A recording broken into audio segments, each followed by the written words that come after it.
Hi hello ನಮಸ್ಕಾರ. ನೀವು ನೋಡ್ತಾ ಇದ್ದೀರಾ ಬಿಗ್ ಬಾಸ್ ಕತೆ ನಿಮ್ಮ ಜೊತೆ. ಇವತ್ತು ಈ ಎಪಿಸೋಡ್ಗೆ ನಮ್ಮ ಜೊತೆಗಿದ್ದಾರೆ ನಮ್ಮ ಸೋಷಿಯಲ್ ಮೀಡಿಯಾ ಆಪರೇಟರ್ ರಮೇಶ್ ಅವರು. ಹಾಯ್ ರಮೇಶ್ ಅವರೇ. ಸೊ ಎಪಿಸೋಡ್ 4ಗೆ ನಿಮಗೆ ವೆಲ್ಕಮ್ ಹೇಳ್ತಾ, ಸೊ ನಾವು ನೆನ್ನೆ ಎಪಿಸೋಡಲ್ಲಿ ಮಾತಾಡಿದ ಹಾಗೆ ಪ್ರೋಮೋ ಕಟ್ಟಲ್ಲಿ ಅಶ್ವಿನಿ ಅವರು ಮತ್ತು ಕಾವ್ಯ ಅವರು ಹಿಗ್ಗ ಮುಗ್ಗ ಜಗಳ ಆಡ್ತಿರ್ತಾರೆ. ಸೊ ಯಾರು ತಪ್ಪು ಅಂತ ಹೇಳ್ತೀರಾ ನೀವು? ತಪ್ಪು ಯಾರ್ದಂತ ಹೇಳಕ್ ಆಗಲ್ಲ. ಅಲ್ಲಿ ಅವರು ಆ ಸಿಚುವೇಶನ್ ತಕ್ಕಂಗ್ ಮಾತಾಡಿರ್ತಾರೆ. ಬಟ್ ಕಾವ್ಯ ಅವರು ಮಾತಾಡಬಾರ್ದಾಗಿತ್ತು ಆ ರೀತಿ ದೊಡ್ಡವ್ರಿಗೆ ಹೋಗಮ್ಮ ಅಂತ ಹೇಳ್ಬಾರ್ದಾಗಿತ್ತು. ಹೌದು. ಸೊ ಇದನ್ನ ಇವರಿಬ್ರು ವಿಷಯ ಪಕ್ಕದಲ್ಲಿಟ್ರೆ ನೆನ್ನೆ ಮೇನ್ ಕ್ಯಾರೆಕ್ಟರೇ ಚೈತ್ರ ಅವರು ಅಂತ ಹೇಳ್ಬೋದು. ಎಲ್ಲಿ ಹೋಗಿದ್ರು ಕೂತ್ಕೊಳ್ಳೋದು, ಅಳೋದು, ಸೋಫಾ ಮೇಲೆ ಬರೋದು, ಕೂತ್ಕೊಳ್ಳೋದು, ಅಳೋದು ಮಾಡ್ತಾರೆ. ಯಾಕೋ ಓವರ್ ಆಕ್ಟಿಂಗ್ ಅಂತ ಅನ್ಸಿಲ್ವಾ ನಿಮ್ಗೆ? ಯಾಕೋ ಶನಿವಾರ ಭಾನುವಾರ ಎಪಿಸೋಡ್ ಹತ್ರ ಬರ್ತಿದಂಗೆ ಅವ್ರಿಗೆ ಸ್ಟಾರ್ಟ್ ಆಗೋಗ್ಬಿಡ್ತದ ಆ ತರ ಏನೋ ನಾಟಕೀಯವಾಗಿ ಮಾಡ್ತಾ ಇದಾರೆ. ಸೊ ಇದ್ರ ಬಗ್ಗೆ ಗಿಲ್ಲಿ ಅವರು ಹೇಳ್ತಾರೆ, ಎಲ್ಲಾ ಕಡೆ ಸೈಡಲ್ಲೆಲ್ಲ ಕೂತ್ಕೊಂಡು ಹಿಂಗೆ ನೋಡ್ತಾ ಇರ್ತಾರೆ ನಮ್ಮ ಚೈತ್ರ ಅವ್ರನ್ನ. ಹೇಳ್ತಾರಲ್ಲ ಗಿಲ್ಲಿ ಅವ್ರು, ಶನಿವಾರ ಹತ್ತತ್ರ ನಿಮ್ಗೆ ಈ ತರ ಹುಷಾರ್ ತಪ್ತದ ಅಂತ. ಅದೇ. ಸೊ ಗಿಲ್ಲಿ ಅವರು ಮತ್ತೆ ರಜತ್ ಅವರು ಕಾಲ್ ಎಳಿಯಕ್ ಕೂಡ ಅವರು ಪ್ರಯತ್ನ ಪಡ್ತಾ ಇರ್ತಾರೆ. ಇದೆಲ್ಲ ಒಂದ್ ಕಡೆ ಆದ್ರೆ ನಮ್ಮ ಗಿಲ್ಲಿ ಅವರು ರಾಶಿಕಾ ಅವ್ರಿಗೆ ಒಂದ್ ಮಾತು ಹೇಳ್ತಾರೆ. ರಾಶಿಕಾ ಅವರು ಒಂದು ಎಪಿಸೋಡ್ ಅಲ್ಲಿ ಏನ್ ಮಾಡಿರ್ತಾರೆ ಅಂದ್ರೆ, ಬೇರೆ ಒಬ್ರು ನಾಮಿನಿ ಆಗಿ ಇವ್ರನ್ನ ತಗೊಂಡಾಗ ಸಿಲ್ಲಿ ರೀಸನ್ಗೆ ನಾಮಿನೇಷನ್ ಮಾಡ್ತಿದ್ದೀರಾ ಅಂತ ಒಂದ್ ಮಾತು ಹೇಳಿರ್ತಾರೆ. ಇದೇ ರೀತಿ ಈಗ ರಾಶಿಕಾ ಅವರು ಒಂದು ಸಿಲ್ಲಿ ರೀಸನ್ ತಗೊಂಡು ಗಿಲ್ಲಿ ಅವ್ರಿಗೆ ನಾಮಿನೇಷನ್ ಮಾಡ್ತಾರೆ. ಇದ್ರ ಬಗ್ಗೆ ಗಿಲ್ಲಿ ಅವ್ರು ಕೂಡ ಮಾತನಾಡ್ತಾರೆ. ಸಿಲ್ಲಿ ರೀಸನ್ ಕೊಟ್ಟು ನೀನ್ ನಾಮಿನೇಷನ್ ಮಾಡುದು ಎಷ್ಟು ಕರೆಕ್ಟು ಅಂತ ಹೇಳ್ಬಿಟ್ಟು. ಇದ್ರ ಬಗ್ಗೆ ನಿಮ್ಮ ಅನಿಸಿಕೆ ಏನು? ಈಗ ಆ ಟಾಸ್ಕ್ ನಡಿಬೇಕಾದ್ರೆ ಅವರು ಕಂಟೆಸ್ಟೆಂಟ್ ಆಗಿ ಅಲ್ಲಿ ಆಟ ಆಡ್ತಿರ್ಬೇಕಾದ್ರೆ ಅವ್ರಿಗೆ ಗೊತ್ತಾಗಲ್ಲ ಏನು, ಅದು ಉಸ್ತುವಾರಿ ಮಾಡ್ತಾ ಇರೋರ್ ಪ್ರೆಷರ್ ಏನು ಅಂತ ಅವಾಗ ಗೊತ್ತಾಗಿರ್ತದೆ ಇವ್ರಿಗೆ. ಸಿಲ್ಲಿ ಸಣ್ಣ ವಿಚಾರನೇ ತಗೊಂಡ್ ಹೇಳಿರ್ತಾರೆ. ಆದ್ರೆ ಅದೇ ಇದೇನ್ ಬರೀ ಇಷ್ಟೇ ಹೇಳ್ಬಿಟ್ರಲ್ಲ ಇವ್ರು, ಇಷ್ಟಕ್ಕೇನೆ ಇದೇ ರೀಸನ್ ಕೊಟ್ಬಿಟ್ರಲ್ಲ ಅಂತ ಹೇಳಿರ್ತಾರೆ. ಬಟ್ ಇವಾಗ ಅದನ್ನ ಹೇಳಿದ್ ಗಿಲ್ಲಿ ಅದೇ ತರ ಹೇಳಿದ್, ಇವಾಗ ನೀವು ಕೊಟ್ಟಿರೋದು ಸಿಲ್ಲಿ ರೀಸನ್ ಅಲ್ವಾ ಅಂತ ಹೇಳ್ಬಿಟ್ಟು. ಸರಿ, ಇದೆಲ್ಲ ಒಂದ್ ಕಡೆ ಇಟ್ರೆ ಚೈತ್ರ ಅವರು ಲಾಸ್ಟ್ ಸೀಸನ್ ಅಲ್ಲಿ ಕೂಡ ಇದೇ ತರ ಮಾಡ್ತಾ ಇದ್ರು. ಬರೀ ಅಳೋದು, ಜಗಳ ಆಡೋದು, ಎಲ್ಲ ಸ್ಕ್ರೀನ್ ಮೇಲೂ ಅವರೇ ಬರ್ಬೇಕು ಅನ್ನೋ ಪ್ರಯತ್ನಗಳನ್ನ ಮಾಡ್ತಾ ಇದ್ರು. ಆದ್ರೆ ಹೋದ್ಸತಿ ಸೀಸನ್ ಅಲ್ಲಿ ಅದು ವಿಫಲ ಆಯ್ತು. ಬೇಗನೆ ಹೊರಗೆ ಬಂದ್ರು ಮನೆಯಿಂದ. ಈ ಸತಿ ಹೇಗೆ ವರ್ಕ್ ಆಗತ್ತೆ ಅಂತ ಅನ್ಸುತ್ತೆ ನಿಮಗೆ? ಈ ಸಲ ವರ್ಕ್ ಆಗ್ಲಿ ಅಂತ ಮಾಡ್ತಾ ಇರ್ಬೋದು ಅನ್ಸುತ್ತೆ. ಅದೇ ಟ್ರಿಕ್ ನೇ ಮತ್ತೆ ಫಾಲೋ ಮಾಡ್ತಿರೋದ್ರಿಂದ ಎರಡು ಸೇಮ್ ಆಯ್ತಲ್ವಾ ಇವಾಗ. ಈ ಟ್ರಿಕ್ ವರ್ಕ್ ಆಗಲ್ಲ ಅನ್ಕೋತೀನಿ, ಬಿಗ್ ಬಾಸ್ ಮನೇಲಿ ಈ ಟ್ರಿಕ್ ವರ್ಕ್ ಆಗಲ್ಲ. ಹೌದು.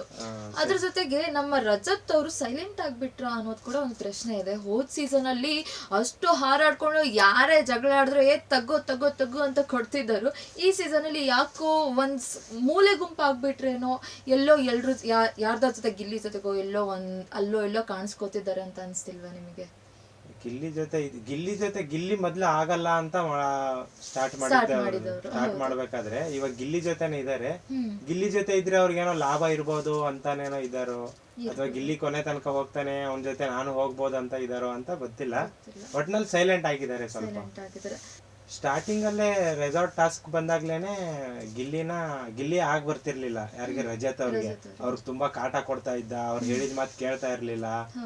ಈ ತರ ತುಂಬಾ ಹಿಂಸೆ ಕೊಡ್ತಾ ಇದ್ದ ಅವ್ರಿಗೆ ಮನೇಲಿ. ಅವ್ರಿಗೆ ಯಾವ ರೀತಿ ಅಂದ್ರೆ ಇವ್ರು ನಾವ್ ಹೇಳಿದ ಮಾತೆಲ್ಲ ಕೇಳ್ಬೇಕು ಹಂಗೆಲ್ಲ ಇತ್ತು. ಟಾಸ್ಕ್ ಅಲ್ಲಿ ಇತ್ತು, ಟಾಸ್ಕ್ ಆಯ್ತದು.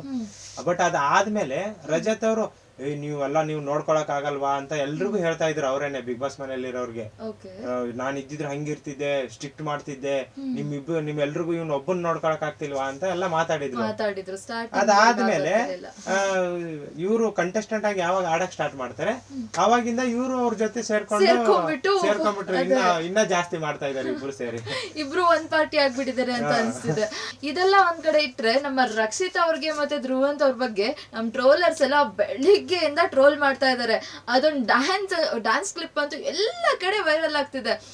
ನಾಗವಲ್ಲಿ ಮತ್ತೆ ಕಲ್ಪನಾ ಇಬ್ರು ಕಾಂಬಿನೇಷನ್ ಮಾಡ್ಕೊಂಡು ಹಿಂಗೆ ಡ್ಯಾನ್ಸ್ ಮಾಡೋದು ಎಷ್ಟು ಫನ್ನಿ ಆಗಿ ಅನ್ಸುತ್ತೆ ಇದು ನಿಮ್ಗೆ? ಅವ್ರಿಗೆ ಕೊಟ್ಟಿರೋ ಟಾಸ್ಕ್ ಬಂದ್ಬಿಟ್ಟು ಈ ವಾರ ಮನೆಯಿಂದ ಹೋಗ್ತಾರೆ ಅಂತ ಮನೆಯಲ್ಲಿರೋರೆಲ್ಲ ಏನ್ ಅನ್ಕೊಂಡಿದಾರೆ, ಅವ್ರ ಮನೆಯಿಂದ ಆಲ್ರೆಡಿ ಹೋಗಿದ್ದಾರೆ ಅಂತ ಅನ್ಕೊಂಡಿದ್ದಾರೆ. ಅವ್ರು ಇರೋದು ಸೀಕ್ರೆಟ್ ರೂಮ್ ಅಲ್ಲಿ ಇರೋದು. ಈ ವಾರ ಗೇಮ್ ಪ್ಲಾನ್ ಎಲ್ಲ ಹೆಂಗಾಗಿದೆ ಅಂದ್ರೆ, ಇವ್ರು ಯಾವ ಕಂಟೆಸ್ಟೆಂಟ್ ಆಟ ಆಡ್ಬೇಕು ಅಂತ ಇವ್ರು ರಕ್ಷಿತಾ ಮತ್ತೆ ಧ್ರುವಂತ್ ಯಾರನ್ನ ಹೇಳ್ತಾರೋ ಆ ಕಂಟೆಸ್ಟೆಂಟ್ ಗಳು ಆಟ ಆಡ್ಬೇಕು ಈ ವಾರ. ಯಾವ ಟಾಸ್ಕ್ ಕೊಡ್ತಾ ಇದ್ದೀರಾ, ಈಗ ಬಿಗ್ ಬಾಸ್ ಕೇಳ್ತಾರ ಅವ್ರಿಗೆ, ನೆಕ್ಸ್ಟ್ ಟಾಸ್ಕ್ ಕೊಡ್ತಾ ಇದೀವಿ, ಈ ತರ ನಿಮ್ಗೆ ಆಯ್ಕೆ ಮಾಡಿ ಹೇಳ್ಬೇಕು, ಟೀಮ್ ಮಾಡಿ ಹೇಳ್ಬೇಕು, ಈ ತರ. ಅಲ್ಲಿ ಏನಾಗ್ಬಿಟ್ಟಿದೆ ಅಂದ್ರೆ ಇವಾಗ ರಕ್ಷಿತಾ ಮಾಡಿ ರಕ್ಷಿತನ ತಲೆಯಲ್ಲಿ ಬೇರೆಯವ್ರನ್ನ ಇರ್ತದೆ. ಅದೇ ರಕ್ಷಿತಾ ಅವ್ರಿಗಂತೂ ನನಗೆ ಹಿಂಗೆ ಇರ್ಬೇಕು, ಇವರೇ ಗೆಲ್ಬೇಕು, ಇವ್ರು ನಾಮಿನಿ ಮಾಡಿದ್ರೆ ಇಲ್ಲ ಇವ್ರು ನಾಮಿನೇಷನ್ಗೆ ಹೋಗ್ಬಾರ್ದು, ಇವ್ರು ಗೆಲ್ಬೇಕು, ಈ ತರ ಎಲ್ಲ ಹೇಳ್ತಾ ಇದಾರೆ. ಇದು ಯಾಕೋ ಸ್ವಲ್ಪ ಪಾರ್ಶಿಯಾಲಿಟಿ ಅಂತ ಅನ್ಸ್ತಿಲ್ವಾ ನಿಮಗೆ? ರಕ್ಷಿತಾ ಅವ್ರ ಮೈಂಡ್ ಪ್ರಕಾರ ಅವ್ರಿಗೆ ಯಾರು ಕಂಟೆಸ್ಟೆಂಟ್ ಯಾರನ್ನ ಸೇರ್ಸಿ ಆಡಿಸ್ಬೇಕು ಅಂತ ಅವ್ರು ಹೇಳ್ತಾರೆ. ಈ ಕಡೆ ಧ್ರುವಂತೂ ಅದಕ್ಕೆ ಆಪೋಸಿಟ್ ಆಗಿ. ಬಟ್ ಇಬ್ರು ಸೇರ್ಕೊಂಡ್ ನೆನ್ನೆ ಅವರು ಕೆಲವೊಂದಕ್ಕೆ ಹೂ ಅಂದ್ರು, ಇವ್ರು ಹೂ ಅಂದ್ರು, ಹಂಗೆ ಸಾಕ್ತಾ ಇದೆ. ಇದ್ರ ಜೊತೆಗೆ ಇನ್ನೊಂದು ಟಾಸ್ಕ್ ಬರುತ್ತೆ.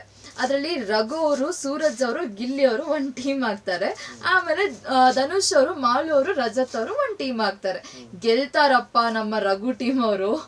ಏನ್ ಡ್ಯಾನ್ಸ್ ಮಾಡ್ತಾರೆ, ಸರಿಯಾಗಿ ಡ್ಯಾನ್ಸ್ ಮಾಡ್ತಾರೆ. ಹೊರಗ್ ಬಂದ ತಕ್ಷಣ ಡಿಕೆಡಿಗೆ ಹಾಕ್ಸ್ಬಿಡ್ಬೇಕು ಆ ಲೆವೆಲ್ಗೆ. 3 ಜನ ಸೇರ್ಕೊಂಡು ಚೆನ್ನಾಗಿ ಡ್ಯಾನ್ಸ್ ಮಾಡಿದ್ರು ಅಲ್ವಾ?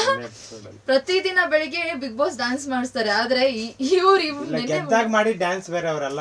3 ಜನ ಹಿಡ್ಕೊಂಡು ಒಂಥರ ರೌಂಡ್ ಹಾಕೊಂಡು. ಗಿಲ್ಲಿ ಅದರಲ್ಲೂ ಆಟ. ಗಿಲ್ಲಿ ಹೆಂಗೆ ಅಂದ್ರೆ ಟಾಸ್ಕ್ ಗಳು ಜಾಸ್ತಿ, ಈ ವಾರ ಟಾಸ್ಕ್ ಗಳು ಜಾಸ್ತಿ ಬಂದಿರ್ಲಿಲ್ಲ ಅನ್ಕೋತೀನಿ ಗಿಲ್ಲಿಗೆ. ಹೌದು, ನೆನ್ನೆದ್ ಬಂದಿದ್ದು. ಹೌದು, ಬಂದಿರೋ ಒಂದ್ ಟಾಸ್ಕ್ ಅಲ್ಲೂ ಗೆದ್ದಿದ್ದೀನಿ ನೋಡು ಅನ್ಕೊಂಡು ಗಿಲ್ಲಿ ಗಿಲ್ಲಿ ಅಂತೂ ಯಾವಾಗ್ಲೂ ಟ್ರೆಂಡಿಂಗ್ ಗುರು. ಏನ್ ಮಾಡಿದ್ರು ಟ್ರೆಂಡಿಂಗ್. ಇದ್ರ ಮಧ್ಯ ಹಿಂಗೆಲ್ಲ ಮಾಡ್ಬಿಟ್ರೆ ವೈಬೇ ಅದು. ಅಂಡ್ ಅದ್ರ ಜೊತೆಗೆ ಅದೇ ರಕ್ಷಿತಾ ಅವ್ರ ಬಗ್ಗೆ ಮಾತಾಡೋದಾದ್ರೆ, ಅವ್ರು ಯಾಕೋ ಅನ್ಫೇರ್ ಆಗಿ ಪ್ರತಿಯೊಂದು ಟೀಮ್ಗಳು ಮಾಡ್ತಿದ್ದಾರೆ ಅನ್ಸಿಲ್ವಾ? ನಮ್ಮ ಧ್ರುವಂತ್ ಅವರು ಹೇಳ್ತಾನೆ ಇದ್ದಾರೆ, ಇಲ್ಲ ನನಗೆ ಮಾಡೋಕ್ಕಾಗಲ್ಲ, ಏನೋ ಅದು ತಪ್ಪಾಗತ್ತೆ, ಇನ್ನೊಂದು ಟೀಮಿಗೆ ಸ್ಟ್ರಾಂಗ್ ಆಗಿ ಕೊಡ್ಬೇಕು ಅಂತ ಎಷ್ಟೇ ವಾದ ಮಾಡಿದ್ರು ರಕ್ಷಿತಾ ಅವರು ನಂದೇ ಆಗ್ಬೇಕು, ನಾನು ಹೇಳಿದ್ದೆ ಆಗ್ಬೇಕು. ಹೌದು, ಅವರಲ್ಲಿ ಮುಗ್ಧತೆ ಅನ್ನೋದಿದೆ. ಹೌದು, ಅವ್ರು ಹೇಳೋದು ಕೆಲವೊಂದು ಕರೆಕ್ಟ್. ಇವಾಗ ಅವರು ಅನ್ಫೇರ್ ಆಗಿ ಮಾಡಿದ್ರು ಆ ಟೀಮಲ್ಲಿ ಗೆಲ್ಬೇಕು ಅನ್ನೋ ಕಂಟೆಸ್ಟೆಂಟ್, ಒಳ್ಳೆತನ ಇರೋ ಕಂಟೆಸ್ಟೆಂಟ್ ಇದ್ದಾರೆ, ಓಕೆ. ಆದ್ರೆ ಬಿಗ್ ಬಾಸ್ ಮನೆ ಅಂತ ತಗೊಂಡಾಗ ಪ್ರತಿಯೊಬ್ರು ಗೆಲ್ಬೇಕಂತಾನೆ ಬಂದಿರ್ತಾರೆ ಅಲ್ವಾ? ಅವ್ರವ್ರದ್ದೇ ಆದ ಸ್ಟ್ರಾಟರ್ಜಿಯಲ್ಲಿ ಅವ್ರು ಆಟ ಆಡ್ತಾ ಇರ್ತಾರೆ. ಹಾಗಂತ ರಕ್ಷಿತ್ ಅವ್ರು ಯಾರನ್ನೋ ಸಪೋರ್ಟ್ ಮಾಡೋದು, ಈ ಟೀಮಿನ ಸೋಲ್ಸೋದು ಎಷ್ಟು ಸರಿ? ಸಪೋರ್ಟ್ ಅಂತಲ್ಲ. ಇವಾಗ ರಕ್ಷಿತಾ ಮನೆಯಿಂದ ಆಚೆ ಬಂದ್ಲು, ಮನೇಲಿ ಏನಾಯ್ತು ಅಂತ ನೋಡಿದ್ ರಕ್ಷಿತಾ ಟಿವಿಲಿ. ಇವಾಗ ರಕ್ಷಿತನ ಯಾರ್ಯಾರು ಮಿಸ್ ಮಾಡ್ಕೊಂತ ಇದಾರೆ, ನಮ್ಮವ್ರು ಯಾರು ಅಂತ ಅವಳು ಗೊತ್ತಾಗಿರ್ತದೆ. ಆಚೆ ಬಂದ್ಮೇಲೆ ಗೊತ್ತಾಗಿರ್ತದೆ. ಅವಳು ಅದನ್ನ ತಲೆಯಲ್ಲಿ ಇಟ್ಕೊಂಡು ಗೇಮ್ ಪ್ಲಾನ್ ಮಾಡೋದು ಅಲ್ಲಿ. ಅದು ಎಷ್ಟು ಸರಿ ಅಂತ ಅವಳಿಗೆ ಫೇವರ್ ಆಗಿ ಮಾಡ್ಕೊಳ್ಳೋದು ಅದೆಷ್ಟು ಸರಿ? ಇವಾಗ ಒಂದು ಗೇಮ್, ಒಂದು ಮನೆ ಅಂತ ಬಂದಾಗ ಅವಳು ನ್ಯೂಟ್ರಲ್ ಆಗಿ ಆಡ್ಬೇಕು. ಆಕ್ಚುಲಿ ಅದು ತಪ್ಪು, ಆತರ ಮಾಡ್ಬಾರ್ದು. ರಕ್ಷಿತಾ ಎರಡು ಟೀಮ್ ಸ್ಟ್ರಾಂಗ್ ಆಗಿರೋರ್ನೇ ಹಾಕ್ಬೇಕು, ಆ ಕಡೆನು ಈ ಕಡೆನು. ಇವಾಗ ತಕಡಿಲಿ ಹೆಂಗೆ ನಾವು ಒಂದ್ ಕಡೆ ಹಿಡ್ಕೊಂಡ್ರೆ ಆ ಕಡೆ ಹಿಂಗಿರ್ಬೇಕು ಪ್ಲಾನ್ ಮಾಡಿದ್ರೆ. ರಕ್ಷಿತಾ ಮಾಡೋದೆಲ್ಲ ಅವ್ರಿಗೆ ಯಾರನ್ನ ಬೇಕು, ಇವ್ರ ಹಾಕಿದ್ರೆ ಇವ್ರು ಆಡ್ಬೋದು ಅಂತಲ್ಲ, ಈ ತರ ಎಲ್ಲ ಪ್ಲಾನ್ ಮಾಡಿ ರಕ್ಷಿತಾ ಆಟ ಆಡ್ತಾ ಇದ್ದಾರೆ. ಒಂದು ತಕಡಿಯಲ್ಲಿ ಒಂದು ಕಡೆ ಮೇಲೆ ಬಂದ್ರೆ ಒಂದು ಕೆಳಗಡೆ ಬರ್ತಾ ಇದೆ. ಇದು ಪ್ರಾಬ್ಲಮ್ ಆಗ್ತಾ ಇದೆ. ಧ್ರುವಂತ್ ಅವ್ರು ಎಷ್ಟು ಹೇಳಿದ್ರು ಇಲ್ಲ, ರಕ್ಷಿತಾ ಅವ್ರು ಒಪ್ಕೋತಿಲ್ಲ, ಇದು ಅನ್ಫೇರ್ ಅಂತ ನಮ್ಗೆ ಎಲ್ಲೋ ಅನಿಸ್ತಿದೆ. ಅದ್ರ ಜೊತೆಗೆ ಧ್ರುವಂತ್ ಅವರು ಒಂದ್ ಮಾತು ಹೇಳ್ಬಿಡ್ತಾರೆ ರಕ್ಷಿತಾ ಅವ್ರಿಗೆ, ಎಲ್ಲೋ ಒಂದ್ ಕಡೆ ನೀನಿರಲ್ಲಿ ನನ್ನನ್ನು ಹಾಕಿದ್ದಾರೆ ಅಂದ್ರೆ ನಾನು ಸಮರ್ಥನೇನೋ ಅನ್ನೋ ತರ ಹೇಳ್ತಾರೆ. ಧ್ರುವಂತ್ ಅವರು ಈ ಮಾತಿನಿಂದ ತಮ್ಮನ್ನ ತಾವೇ ವೀಕ್ ಅಂತ ತೋರ್ಸ್ಕೊಂಡಂಗೆ ಅನ್ಸುತ್ತೆ. ವೀಕ್ ಅಂತಲ್ಲ, ಧ್ರುವಂತ್ ಅವರು ಇವಾಗ ಏನ್ ಮಾಡ್ತಾ ಇದ್ದಾರೆ, ರಕ್ಷಿತಾಗೆ ಹತ್ರ ಆಗಕ್ ನೋಡ್ತಾ ಇದ್ದಾರೆ. ಕೆಲವೊಂದ್ ಸಿಚುವೇಶನ್ ಅಲ್ಲಿ ಒಳಗಡೆ ಅವ್ರ ಜೊತೆ ಮಾತಾಡೋದಾಗಿರ್ಬೋದು, ಪ್ರತಿಯೊಂದು ಈ ತರ ಹೇಳಿದ್ರೆ. ಬಟ್ ಅವಳು ರಕ್ಷಿತಾ ಯಾವ್ದೇ ಕಾರಣಕ್ಕೂ ಡೋಂಟ್ ಕೇರ್, ನನ್ಗೂ ಈಗ ಸಂಬಂಧ ಇಲ್ಲ, ಯಾಕಪ್ಪ ನಿಮ್ ಜೊತೆ ಹಾಕಿದಾರೆ ನನಗೆ, ನಿಮ್ ಜೊತೆ ಈ ರೂಮಲ್ಲಿ ಒಂದ್ ವಾರ ಇರ್ಬೇಕಾ ಅಂತ ಹೇಳಿದ್ಲು. ಹೌದು, ಸ್ಟಾರ್ಟಿಂಗ್ ಅದೇ ಹೇಳಿದ್ಲು. ಅದೇ ಸ್ಟಾರ್ಟಿಂಗ್ ಧ್ರುವಂತ್ ಅವ್ರಿಗೂ ರಕ್ಷಿತಾ ಕಂಡ್ರೆ ಎಲ್ಲೋ ರಕ್ಷಿತಾ ಬಗ್ಗೆ ಮಾತ್ರನೇ ಆ ಟಿವಿ ಅವ್ರ ಕಡೆಯವ್ರು ಅನ್ಸುತ್ತೆ. ಅವ್ರು ಮೇ ಬಿ ಸ್ಟಾರ್ಟಿಂಗ್ ಬಂದಾಗೆಲ್ಲ ಸಪೋರ್ಟ್ ಮಾಡಿದ್ರು ಅವರು. ಧ್ರುವಂತ್ ಅವ್ರು ರಕ್ಷಿತಾಗ್ ತುಂಬಾ ಸಪೋರ್ಟ್ ಮಾಡಿದ್ರು, ಹೇಳ್ಕೊಡೋದು. ಈ ಮಲ್ಲಮ್ಮ ಅವ್ರಿಗೆಲ್ಲ ಹೆಂಗೆ, ಮಲ್ಲಮ್ಮ ಸುದೀಪ್ ಸರ್ ಹೇಳಿದ್ರಲ್ಲ, ಒಂದ್ ಫ್ಯಾಮಿಲಿ ಮಾಡ್ಕೊಂಡ್ಬಿಡ್ರಿ ನೀವು, ಅಮ್ಮ ಸಿಕ್ಕಿದ್ದಾರೆ, ಮಗಳು ಸಿಕ್ಕಿದ್ದಾರೆ, ಸುದೀಪ್ ಸರ್ ಹೇಳಿದ್ರಲ್ಲ ಲಾಸ್ಟ್ ಟೈಮ್ ಆತರ. ಬಟ್ ಚೆನ್ನಾಗಿದ್ರು. ಬರ್ತಾ ಬರ್ತಾ ಬರ್ತಾ ಬರ್ತಾ ಏನಾಯ್ತು, ಅವ್ರ ಮೇಲೆ ಒಪಿನಿಯನ್ಸ್ ಗಳೆಲ್ಲ ಚೇಂಜ್ ಆಗ್ತಾ ಅದು ಒಂದು ಸಲ ಅವರು ದ್ವೇಷ ಮಾಡಕ್ ಸ್ಟಾರ್ಟ್ ಆದ್ಮೇಲೆ ಅದೇ ತರ ಪ್ರತಿ ಸಲಾನು ಅದೇ ರೀಸನ್ಸ್ ಗಳು ಕೊಡ್ಕೊಂಡು ಇಲ್ಲಿವರೆಗೂ ಬಂದಿದ್ರು. ಇವಾಗ ಇಬ್ರೇ ಒಂದೇ ರೂಮ್ ಅಲ್ಲಿ ಇದಾರೆ. ಅವ್ರು ತುಂಬಾ ಜೋರ ಕಿರಿಸ್ತಾರೆ. ರಕ್ಷಿತಾ ನಿಧಾನಕ್ಕೆ ಮಾತಾಡ್ರಿ ಅಂತಾಳೆ. ಇದು ನಡೀತೈತೆ. ಇನ್ನೊಂದ್ 2 ದಿನ ಇರ್ತಾರೆ ಅನ್ಸುತ್ತೆ ಸೀಕ್ರೆಟ್ ರೂಮ್ ಅಲ್ಲಿ. ಯಾವ ರೀತಿ ಬಿಗ್ ಬಾಸ್ ಒಳಗಡೆ ಕಳಿಸ್ತಾರೆ ಅಂತ ಗೊತ್ತಿಲ್ಲ. ಬಿಗ್ ಬಾಸ್ ಪ್ಲಾನ್ ಅದು ನೋಡಿ ಕಾದು ನೋಡ್ಬೇಕು ಅಷ್ಟೇ ಹೇಳ್ಬೋದು. ಅದೇ ನೀವ್ ಹೇಳ್ದಂಗೆನೆ. ಆದ್ರೂ ಒಂದ್ ಕಡೆ ಎಲ್ಲೋ ಯಾವಾಗ್ಲೂ ಆ AV ಏನೋ ತೋರಿಸ್ತಾ ಇರ್ತಾರೆ ಅಲ್ವಾ ಬಿಗ್ ಬಾಸ್ ಸೀಕ್ರೆಟ್ ರೂಮ್ ಅಲ್ಲಿ. ಅದ್ರಲ್ಲಿ ಸ್ಟಾರ್ಟಿಂಗ್ 1-2 ದಿನದಲ್ಲಿ ಬರೀ ರಕ್ಷಿತಾ ಬಗ್ಗೆ ಮಾತಾಡೋದನ್ನ ಮಾತ್ರ ತೋರಿಸ್ತಾ ಇರ್ತಾರೆ. ಧ್ರುವಂತ್ ಅವ್ರಿಗೆ ಎಲ್ಲೋ ಬೇಜಾರಾಯ್ತು ಅನ್ನೋದು ಕಾಣಿಸ್ ಬಂತು. ಅವರು ನಗಾಡ್ಕೊಂಡು ಕವರ್ ಅಪ್ ಮಾಡಿದ್ರು ಅಂತ ಅನ್ಸುತ್ತೆ. ಮಾಡ್ತಾ ಇದ್ರು, ಕವರ್ ಅಪ್ ಮಾಡ್ತಾ ಇದ್ರು. ಒಳಗಡೆ ಒಂದು ನೋವು ಇರುತ್ತೆ ಅಲ್ವಾ? ಇರುತ್ತೆ, ಬಟ್ ಒಳಗಡೆ ಇರೋರ್ನ ಯಾರನ್ನ ಅವ್ರ ಜನಗಳನ್ನ ಅಂದ್ರೆ ಸಂಪಾದನೆ ಮಾಡ್ಬೇಕಲ್ಲ ಒಳಗಡೆ ವ್ಯಕ್ತಿಗಳನ್ನ. ಯಾವ ಧ್ರುವಂತ್ ಹೆಂಗೆ ಅಂದ್ರೆ, ಧ್ರುವಂತ್ ಮನೆಯಿಂದ ಆಚೆ ಹೋದ್ಮೇಲೆ ಧ್ರುವಂತ್ ರಕ್ಷಿತಾ ಮನೆಯಿಂದ ಆಚೆ ಬರ್ತಾರೆ. ಆಚೆ ಬಂದ್ಮೇಲೆ ಧ್ರುವಂತ್ ಯಾರನ್ನು ಅಂದ್ರೆ ಒಳಗಡೆ ಇರೋರ್ನ ಯಾರಿಗೂ ಅಷ್ಟು ಅಟ್ಯಾಚ್ ಇರ್ಲಿಲ್ಲ ಅವನು. ಬರ್ತಾ ಬರ್ತಾ ಲಾಸ್ಟ್ ವೀಕ್ ಅಲ್ಲಿ ಅಟ್ಯಾಚ್ ಇದ್ದಿದ್ದು ಯಾರ ಜೊತೆ? ಅಶ್ವಿನಿ ಮೇಡಮ್ ಅವ್ರ ಜೊತೆ ಅಟ್ಯಾಚ್ ಇದ್ದಿದ್ದು. ಅಟ್ಯಾಚ್ ಅಂದ್ರೆ ಅಶ್ವಿನಿ ಮೇಡಮ್ ಅವ್ರ ಜೊತೆ ಮಾತಾಡ್ತಾ ಇದ್ದಿದ್ದು ಅಷ್ಟೇ. ಅದು ಬಿಟ್ರೆ ಧ್ರುವಂತ್ ಯಾರಿಗೂ ಆಗ್ ಬರ್ತಾ ಇರ್ಲಿಲ್ಲ ಒಳಗಡೆ. ಆಮೇಲೆ ಅಲ್ಲಿ ರಕ್ಷಿತನ್ ಬಗ್ಗೆ ಪಾಸಿಟಿವ್ ಆಗಿ ಮಾತಾಡ್ತಾ ಇದ್ರು. ಹೋದ್ಲಲ್ಲ, ಮಿಸ್ ಮಾಡ್ಕೊಂಡೆ, ನನ್ ತಂಗಿ ತರ ಇದ್ಲು, ಆತರ. ಇಲ್ಲಿ ಒಳಗಡೆ ಎಲ್ಲ ಮಾತಾಡ್ಬೇಕಾದ್ರೆ ಧ್ರುವಂತ್ ಅವ್ರು ಅದನ್ನ ಪ್ಯಾಚ್ ಅಪ್ ಮಾಡ್ಬೇಕಲ್ಲ. ಇವಾಗ ನನ್ ಬಗ್ಗೆ ಏನು ಮಾತಾಡ್ತಾ ಇಲ್ಲ, ಅದಕ್ಕೆ ನಗಾಡ್ಕೊಂಡ ನಾನು ಇದು ಮಾಡ್ತೀನಿ ಅದು ಮಾಡ್ತೀನಿ ಅಂತ ಅಲ್ಲಿ ಆಟಿಟ್ಯೂಡ್ ತೋರಿಸ್ತಾ ಇದ್ರೆ. ಬಟ್ ಅದ್ ಆಟಿಟ್ಯೂಡ್ ನಮ್ಗೆ ಗೊತ್ತಲ್ಲ, ನೋಡೋರ್ ಗೊತ್ತಿರ್ತದೆ ಒಳಗಡೆ ಹೆಂಗಿರ್ತಾರೆ, ಇಲ್ಲಿ ಹೆಂಗಿದ್ದಾರೆ ಅನ್ನೋದು ಗೊತ್ತಿರ್ತದೆ. ಆತರ ಇದಿ ಒಳಗಡೆ ಇದ್ ನಡಿಬೇಕಾದ್ರೆ ಎಲ್ಲೋ ಅದು ಅವ್ರಿಗೊಂಥರ ಹರ್ಟ್ ಆಗಕ್ ಸ್ಟಾರ್ಟ್ ಆಗ್ಬಿಡ್ತದೆ. ನನ್ ಬಗ್ಗೆ ಯಾರು ಮಾತಾಡ್ತಾ ಇಲ್ವಲ್ಲ. ಆ ಜಾಗದಲ್ಲಿ ಯಾರೇ ಇದ್ರು, ನಾನೇ ಇದ್ರು, ನನಗೂ ಬೇಜಾರಾಗಿರೋದು. ಬಟ್ ಆದ್ರೆ ಇದು ಅವರೇ ಮಾಡ್ಕೊಂಡಿರೋ ತಪ್ಪು ಅಂತಾನು ಹೇಳ್ಬೋದು. ಗಿಲ್ಲಿ ಅವ್ರು ಹೇಳಿದ್ರಲ್ಲ, ಇವ್ನ ಬಂದ್ರೆ ರಕ್ಷಿತಾ ಬರ್ಲಿ ಒಳಗಡೆ. ಅವ್ರು ಅನ್ಕೊಂಡಿದ್ರು ಒಂದಿನ ಬಂದ್ರೆ ರಕ್ಷಿತಾ ಒಬ್ಳು ಬಂದ್ಬಿಡ್ಲಪ್ಪ. ಅಯ್ಯೋ, ಅದು ಒಂದಿನ ಹೇಳ್ಬಿಡ್ತಾರೆ ಗಿಲ್ಲಿ ಅವರು. ಬೆಳಿಗ್ಗೆ ಬಾಗ್ಲು ತೆಗೆದ ತಕ್ಷಣ ರಕ್ಷಿತಾ ಹಿಂಗೆ ಬಂದ್ಬಿಡ್ತಾಳೆ ಅಂತ ಅನ್ಕೋತಾರೆ. ಅವ್ರೆಲ್ಲ ಪ್ಲಾನ್ ಮಾಡ್ಕೊಂಡಿದ್ರು.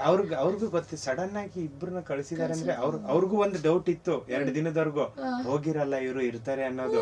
ಬಿಗ್ ಬಾಸ್ ಏನ್ ಪ್ಲಾನ್ ಮಾಡಿದ್ರು, 1 ವಾರ ಇವ್ರನ್ನ ಅಲ್ಲೇ ಸೀಕ್ರೆಟ್ ರೂಮ್ ಅಲ್ಲಿ ಇಟ್ಟಿದ್ರು. ಮನೆಯಲ್ಲೂ ಈ ಗೆಸಸ್ ನಡೀತಿತ್ತಲ್ವಾ. ಎಲ್ಲೋ ಹೊರಗಡೆ ಹೋದ್ರೆ ಹೊರಗ್ ಬಂದ ತಕ್ಷಣ ಜನರು 90% ಅವ್ರಿಗೆ ಗೊತ್ತಿತ್ತು. ಯಾಕಂದ್ರೆ ಇವತ್ತಿಲ್ಲ ನಾಳೆ ಬಂದೇ ಬಿಡ್ತಾರೆ ಅನ್ನೋ ಕಾನ್ಫಿಡೆನ್ಸ್ ಎಲ್ಲ ಇವತ್ತಿಗೂ ಇದಾರೆ. ಹೊರಗಡೆ ಹೋದ್ರೆ ಸುದೀಪ್ ಸರ್ ಹತ್ರ ಹೋದ್ರೆ ಜನರು ಕೂಗ್ತಾರೆ. ಆ ಕೂಗೋ ಸದ್ದೇ ಬರ್ಲಿಲ್ಲ. ಎಷ್ಟು ಯಾವ ಲೆವೆಲ್ ಅಬ್ಸರ್ವ್ ಮಾಡಿರ್ತಾರೆ ಅಂದ್ರೆ, ಎಲ್ಲಿ ಇಷ್ಟೊತ್ತಿಗೆ ಚಪ್ಪಾಳೆ ಬರಬೇಕಾಗಿತ್ತು, ಕೂಗೋ ಸೌಂಡ್ ಬರಬೇಕಾಗಿತ್ತು. ರಘುವ್ರು ಹೇಳ್ತಾ ಇರೋದು ಇದೇನು ಇನ್ನ ಯಾಕೆ ಬಂದಿಲ್ಲ, ಅವ್ರು ಹೋಗಿಲ್ಲ ಪಕ್ಕ ಬರ್ತಾರೆ ಅಂತ. ಇವ್ರೆಲ್ಲ ಒಳಗಡೆ ಅವ್ರಿಗೆ ಗೊತ್ತಿರ್ತದೆ ಹೋಗಿಲ್ಲ ಅನ್ನೋದು. ನನ್ ಪ್ರಕಾರ ಒಳಗಡೆ ಗೊತ್ತಿರಬಹುದು ಅನ್ಕೋತೀನಿ ಹೋಗಿಲ್ಲ ಅನ್ನೋದು. ಯಾಕಂದ್ರೆ ಇದು ಯಾವ್ದು ನಡೆದೇ ಇಲ್ವಲ್ಲ ಅಲ್ಲಿ. ಇದನ್ನ ನಾವು 24/7 ನೋಡ್ತಾ ಇದ್ರೆ ಗೊತ್ತಾಗಿರ್ತಿತ್ತು ಏನೋ ಏನ್ ನಡೀತಿದೆ. ಯಾವ್ದು ನಡೆದೇ ಇಲ್ವಲ್ಲ ಅಲ್ಲಿ. ಅದೇ ಆಬ್ವಿಯಸ್ಲಿ. ಅಂಡ್ ಇನ್ನ ನೆನ್ನೆ ಎಪಿಸೋಡ್ ಬಗ್ಗೆ ಮಾತಾಡೋದಾದ್ರೆ, ಚೈತ್ರ ಅವರು ಸುಮ್ನೆ ಇದ್ರು ನಮ್ ಗಿಲ್ಲಿ ಅವ್ರು ಕಾಲ್ ಹೇಳ್ಕೊಂಡು ಹೋಗ್ತಾರ ಅನ್ನೋ ತರ. ಅದು ಏನಾಗಿತ್ತು ಅಂದ್ರೆ, ಟಾಸ್ಕ್ ವಿಚಾರದಲ್ಲಿ ಗಿಲ್ಲಿಗೂ ಚೈತ್ರ ಮೇಡಮ್ ಅವ್ರಿಗೂ ಆಗಿರಲ್ಲ ಅಲ್ಲಿ. ಹೌದು. ಗಿಲ್ಲಿ ಏನ್ ಮಾಡ್ಬಿಡ್ತಾನೆ, ಗಿಲ್ಲಿ ಮೊದ್ಲೇ ಕೇಳ್ಬೇಕಾ? ಸುಮ್ನೆ ಇದ್ರು ಬಿಡಲ್ಲ ಅವನು. ಸುಮ್ನೆ ಕೂತಿದ್ರು ಗಿಲ್ಲಿ ಬಿಡಲ್ಲ ಯಾರಿಗೂ. ಏನೋ ಒಂದು ಟಾಂಗ್ ಕೊಡ್ತಾ ಇರ್ತಾನೆ ಎಲ್ರಿಗೂ. ಅದ್ರಲ್ಲಿ ಸುಮ್ನೆ ಹಿಂಗ್ ಪಾಸ್ ಆಗ್ತಾ ಇದ್ರು. ಚೈತ್ರಕ್ಕ ನಿನ್ಗೆ ಸ್ಯಾಟರ್ಡೆ ಸಂಡೇ ಬರ್ತಿದ್ದಂಗೆ ಹುಷಾರ್ ತಪ್ಪಲ್ಲ ಯಾಕೆ ಅಂತ ಕೇಳಿರೋದು. ಅದೇ ಅದಕ್ಕೆ ಚೈತ್ರ ಅವರು ಹೊಡಿಯಕ್ಕೆ ಬಂದ್ರು ಅನ್ಸುತ್ತೆ ಅಲ್ವಾ ಗಿಲ್ಲಿ ಅವರಿಗೆ. ಹಂಗ ಹೋದ್ರು. ಬಟ್ ಚೈತ್ರ ಅವ್ರ ಹೆಂಗೆ ಅಂದ್ರೆ ತುಂಬಾ ಈ ಬೇಜಾರ ಕೂತ್ಕೊಳ್ಳೋದು, ಅಳೋದು, ಈ ತರ ನನ್ನ ನೋಡ್ತಾರೆ. ಶನಿವಾರ ಭಾನುವಾರ ಈ ತರ ಏನೋ ಕ್ವಶನ್ ಇವಾಗ ಮೊನ್ನೆ ಒಂದು ಜಗಳ ಆಯ್ತು, ನೆನ್ನೆಲ್ಲ ಮೊನ್ನೆ. ನನಗ್ ಮ್ಯಾನ್ ಹ್ಯಾಂಡ್ಲಿಂಗ್ ಮಾಡಿದ್ರು, ನಾನು ಊಟ ಮಾಡಲ್ಲ ಅಂತ ಕೂತ್ ಬಿಟ್ಟಿದ್ರು ಚೈತ್ರ ಅವರು. ಬಿಗ್ ಬಾಸ್ ಅವ್ರು ನನ್ಗೆ ಇದಕ್ಕೆ ನ್ಯಾಯ ಬೇಕು, ಅವ್ರು ನಾನು ಊಟ ಮಾಡಲ್ಲ, ನೀವ್ ಒಂದ್ ತೊಟ್ಟು ನೀರು ಕುಡಿಯಲ್ಲ ಅಂತ ಅಂದ್ಬಿಟ್ಟಿದ್ರು. ಆ ಜಗಳ ಆಡ್ಬೇಕಾದ್ರೆ ಅಲ್ಲಿ ಇವ್ರು ಪರಿಸ್ತಾ ಇರೋದು ಅವ್ರಿಗೆ. ಅಶ್ವಿನಿ ಮೇಡಮ್ ಅವ್ರಿಗೆ ಹಿಂಗ್ ಹಿಡ್ಕೊಂಡು ಪರಿಸ್ತಾರೆ. ಅವಾಗ ಅವ್ರು ಒಂದ್ ಏಟ್ ಹಿಂಗ್ ಮಾಡಿದ್ದಾರೆ. ಅದ್ರ ಬಗ್ಗೆ ಮೇ ಬಿ ಮಾತಾಡ್ಬೋದು ಸುದೀಪ್ ಸ್ಯಾಟರ್ಡೇ ಮಾತಾಡ್ತಾರೆ ಅನ್ನೋ ಕಿಸ್ಸು. So okay, thank you so much ಅಂತ ಹೇಳ್ತಾ ನಿಮ್ಗೆ ಇದಾಗಿತ್ತು ಬಿಗ್ ಬಾಸ್ ಕತೆ ನಿಮ್ಮ ಜೊತೆ.